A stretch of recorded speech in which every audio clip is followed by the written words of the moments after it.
सबैलाई रामनवमीको शुभकामना। सम्पूर्ण सिक्किमको जनतालाई रामनवमीको शुभकामना दिँदै भगवान रामको जन्मोत्सवको जुन चाहिँ कार्यक्रम छ त्यस विषयमा आज यहाँ तपाईहरु प्रेस मार्फत ग्याङ्टोक वरिपरि र होल सिक्किमको जनतालाई खबर दिनको लागि आज यो प्रेस कन्फरेन्स हामीले डाकेका छौँ। हामी सिक्किममा यस्तो जग्गामा बसेका छौँ जुन जग्गामा धर्म, संस्कृति र आफ्नो आफ्नो सबै समुदायले आफ्नो कार्यक्रमहरू, आफ्नो त्योहारहरू, आफ्नो पूजाहरू एकदम मजाले यहाँ मनाउन सक्नुहुन्छ। यहाँ हाम्रो सम्माननीय मुख्यमन्त्री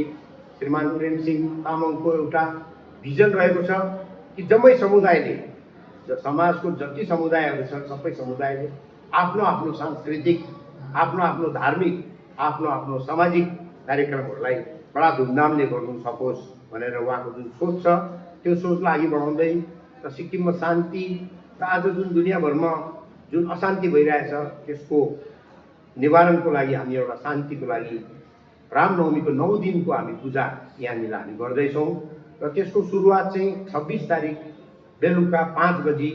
एमजी मार्गमा त्यसको सुरुवात हुनेछ। एमजी मार्गको कार्यक्रममा सिक्किमका सम्माननीय राज्यपाल महोदय, सिक्किमका सम्माननीय मुख्यमन्त्री महोदय लगायत मन्त्रीगण लगायत हाम्रो यस कमिटीका जुन चाहिँ पेट्रोन हुनुहुन्छ, chief patron Ven Sonam Lama minister साहब र अन्य जति सरकारी अफिसर्सहरू छ उहाँहरू सबैको उपस्थिति रहनेछ र त्यस कार्यक्रममा जुन शोभायात्राको जुन कार्यक्रम छ त्यो शोभायात्राको कार्यक्रम डिस्ट्रिक्ट कन्ट्रोल रुमबाट सुरु भएर रेड पाण्डादेखि युटर्न लिएर र त्यो जुन कलश यात्रा त्यसलाई हामीले नाम दिएको छौँ। त्यसमा कलशको साथसाथ ध्वजाहरू र त्यसमा दीपोत्सव र त्यसमा साथसाथै जुन हाम्रो रामको जीवनमाथि बनिएका 2-4वटा झाँकीहरू, लाइभ झाँकीहरूको प्रदर्शन पनि हुनेछ र त्यो कलश यात्रा यहाँबाट डिस्ट्रिक्ट कन्ट्रोल रुमबाट गएर रेड पाण्डा पुरा घुमेर वापस यस ठाकुरबाडीभित्र पस्नेछ र यहाँ ठाकुरबाडीको फर्स्ट फ्लोरमा भगवानको मुख्य आरती हुनेछ। यो पुरा प्रोग्राम मिलाएर 1 घण्टा 15 मिनट जति मात्रै राखेका छौँ। त्यो दिन चाहिँ सुरुवातको प्रोग्राम हो र त्यो सुरुवातको प्रोग्राममा जब हाम्रा मुख्य अतिथि महोदयहरू यहाँ आइसक्नुहुन्छ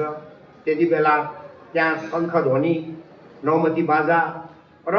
भगवान रामको जय घोषको साथमा त्यो कार्यक्रम त्यहाँ सुरु हुनेछ र सबैजनाको सहयोगले त्यो यात्रा त्यहाँबाट हिँडेर यहाँ ठाकुरबाडीमा टुङ्गिनेछ र ठाकुरबाडीमा मुख्य आरती हाम्रा महामहिम राज्यपाल महोदय, सम्माननीय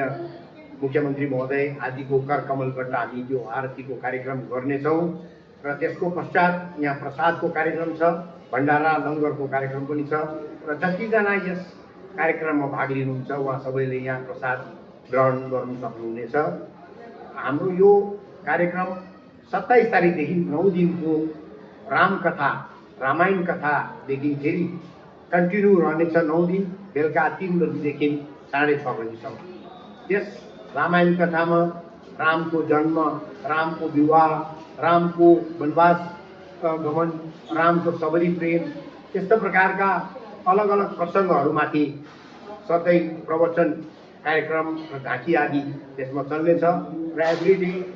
6:30 त्यो कार्यक्रम एभ्रिडे कथा टुङ्गिएपछि सबैलाई प्रसाद त्यहाँनिर बाँडिनेछ र त्यसको 9 दिनको यो कार्यक्रम 4 तारिक अप्रिलको दिन 1 बजी सकिन्छ, समापन हुन्छ। त्यति बेला पनि फेरि सबैले भण्डारा प्रसाद ग्रहण गर्न सक्नुहुन्छ। त्यो अन्तिम दिन चाहिँ हवनहरू र शान्ति हवन आदिको कार्यक्रम हुन्छ र जसले कलश उठाएको हुन्छ उहाँहरूले यो 9 दिन पूजा भएको कलश आफ्नो आफ्नो घर लान सक्नुहुन्छ। यो हाम्रो विस्तृत कार्यक्रम छ र यस कार्यक्रमलाई शोभित गर्नको लागि हाम्रा मुख्य अतिथिको रूपमा सम्माननीय राज्यपाल महोदय, सम्माननीय मुख्यमन्त्री महोदय, हाम्रा सिक्किमका चिफ सेक्रेटरी साहब,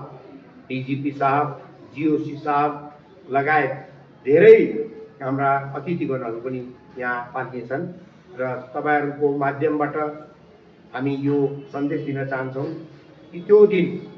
त्यो एमजी मार्ग अप्पर एमजी मार्गभरि सबै दोकानदारले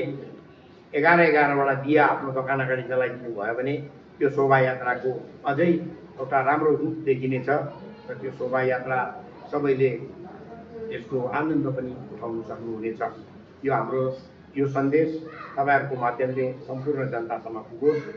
आज यस कारणले यो प्रेस कन्फरेन्स राखिएको छ।